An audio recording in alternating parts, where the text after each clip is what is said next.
بسم اللہ الرحمن الرحیم۔ باب الحیض والاستحاضۃ۔ یہ باب حیض اور استحاضہ کے بیان میں ہے۔ حیض کا شرعی معنی یہ ہے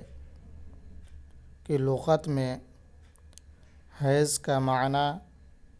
سیلان اور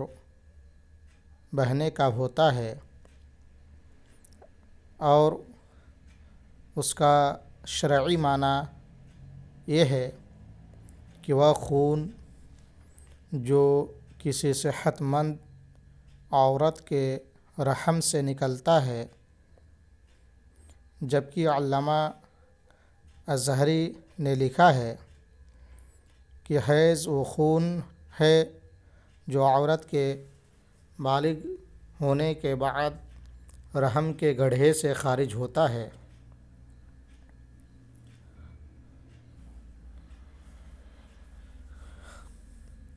اقل الحیض ثلاثۃ ایام ولیالها وما نقص من ذلك فهو استحاضۃ لقوله علیہ الصلاۃ والسلام اقل الحیض للجاریۃ البکر والثیب ثلاثۃ ایام ولیالها واکثرہ عشرۃ ایام وهو حجۃ علی الشافعی رحمہ اللہ فی تقدیر یوم ولیلہ۔ وعن ابی یوسف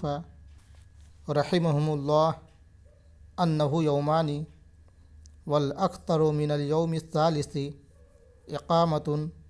للاکثر مقام الکل۔ قلنا هذا نقص عن تقدیر الشرع واکثرہ عشرۃ ایام ولیالها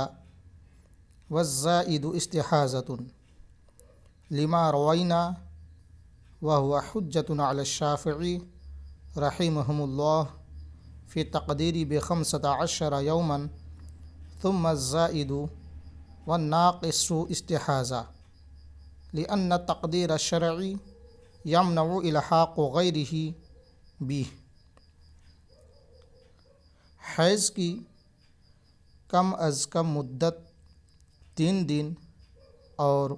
3 راتیں ہیں، اور جو مدت اس سے کم ہو وہ استحاضہ ہے، کیونکہ نبی کریم صلی اللہ علیہ وسلم نے فرمایا، بچی باکرہ اور طیبہ کے حیض کی کم از کم مدت 3 دن اور اس کی راتیں ہیں، اور اس کی زیادہ سے زیادہ مدت 10 دن ہے، اور یہی امام شافعی علیہ رحمہ کے خلاف دلیل بھی ہے،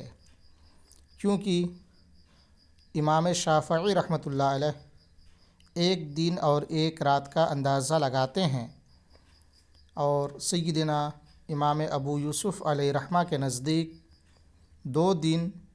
اور تیسرے دن کا اکثر حصہ ہے۔ امام ابو یوسف کہتے ہیں کہ 2 دن اور تیسرے دن سے اکثر کل کے قائم مقام ہوتا ہے۔ ہم نے کہا کہ یہ شرعی مقدار سے کم کرنا ہے، اور حیض کی اکثر مدت 10 دن اور اس کی راتیں ہیں، جو اس سے زائد ہوگا وہ استحاضہ ہے، اسی روایت کی وجہ سے جس سے ہم نے روایت کیا ہے، اور یہی حدیث سیدنا امام شافعی رحمۃ اللہ علیہ کے خلاف حجت ہے، کیونکہ سیدنا امام شافعی رحمۃ اللہ علیہ 15 دن کا اندازہ لگاتے ہیں، اور جو اس سے زیادہ یا کم ہو وہ استحاضہ ہے، حالانکہ مقدار شرعی منع کرنے والی ہے کہ اس کے ساتھ کسی غیر کا الحاق کیا جائے۔